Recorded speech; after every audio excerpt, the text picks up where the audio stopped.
The gas light had been glowing amber for 20 miles, and the GPS on my phone was spinning in circles. I was somewhere in the backwoods of northern Pennsylvania, driving a route I didn't recognize because a highway detour had spit me out onto a narrow, two-lane road. The trees on either side were so thick and tall that my high beams barely cut through the darkness. It felt like I was driving through a tunnel of dead wood. I checked my rearview mirror, expecting to see at least one pair of headlights behind me, but there was nothing but a void of black. My grip on the steering wheel was so tight my knuckles were white. A few miles later, I saw a figure standing on the shoulder of the road. My heart jumped into my throat. It was a man wearing a heavy tan coat, standing perfectly still with his back to the road. As I passed him, I glanced in my side mirror. He hadn't moved an inch, but I noticed he wasn't wearing any shoes, despite it being nearly freezing outside.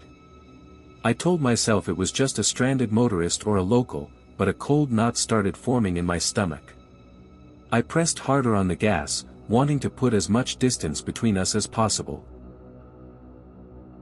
5 minutes passed. The road twisted sharply to the left, and as my headlights swept across the pavement, I slammed on the brakes. There, standing in the exact same position on the shoulder, was the man in the tan coat. My brain couldn't make sense of it. There was no way he could have outrun my car, and there were no side roads he could have taken to get ahead of me. I didn't stop. I floored it, my engine screaming as I pushed the car to 60, then 70. I was hyperventilating now, staring straight ahead, praying for a gas station or a street lamp. Then, the car began to sputter. The engine coughed once, twice, and then the dashboard lights flickered and died. I coasted to a halt in total silence. I sat there in the dark, my breath coming in ragged gasps, too afraid to even look out the windows. That's when I heard it, a soft, rhythmic thud, thud, thud coming from the roof of the car. It sounded like someone was tapping their knuckles against the metal. I looked up, and through the glass of my sunroof, a pair of bare, dirt-stained feet were pressed against the glass.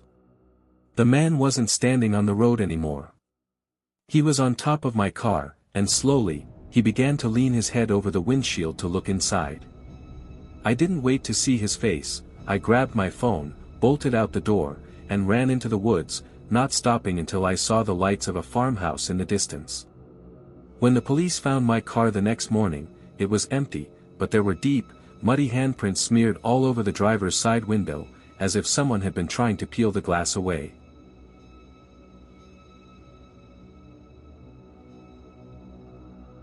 I've always enjoyed driving at night. There is something peaceful about the empty highway, the glow of the dashboard, and the way the world seems to disappear beyond the reach of your headlights. But last October, on a lonely stretch of Interstate 80, that peace turned into the most terrifying experience of my life. I was driving home from a late shift, and the GPS told me I had 3 hours of nothingness ahead of me. The roads were completely deserted, surrounded by thick woods that seemed to lean in closer the further I drove. About an hour into the trip, I saw a pair of headlights in my rearview mirror. At first, I didn't think much of it. It's a public road, after all. But after 20 minutes, I realized the car wasn't passing me. I slowed down to 55 miles per hour to let them go by, but they slowed down too. I sped up to 80 miles per hour, and they matched my speed instantly.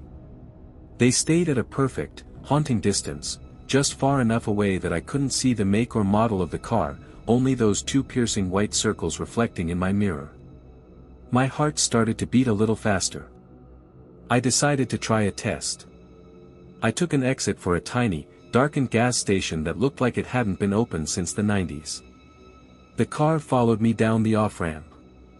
I didn't even stop, I just pulled a U-turn in the parking lot and jumped back onto the highway.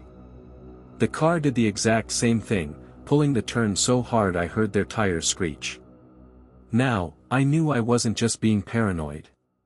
Someone was choosing to follow me. The next 30 miles were a blur of adrenaline and fear. There was no cell service in the valley, so I couldn't call for help. I kept checking the mirror, hoping they would just turn off, but they were like a shadow. Then, the car did something that made my blood run cold. They turned off their headlights. 1 second they were there, and the next, there was only blackness behind me. I knew they were still there, though. I could hear the roar of their engine getting closer. I floored the gas, my hands shaking on the steering wheel. Suddenly, a massive shape appeared in my own headlights, a fallen tree branch across the road. I slammed on my brakes and skidded to a halt just inches away from it. Silence filled the car. I looked in the mirror, but I couldn't see anything in the dark. Then, I heard a car door slam behind me. Through the rear window, in the faint red glow of my brake lights, I saw a tall, thin figure walking toward my car.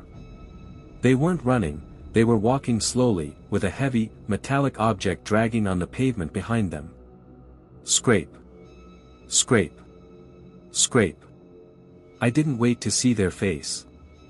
I shifted into reverse, floored it around the branch, and didn't stop until I saw the lights of a 24-hour diner 10 miles down the road.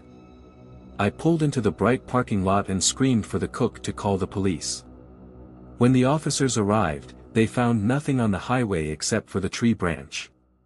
But when they inspected my car, they found something that still haunts my dreams. Tucked under my rear bumper was a GPS tracking device, and written in black marker on the side of it were 3 words, "See you soon." I don't drive at night anymore.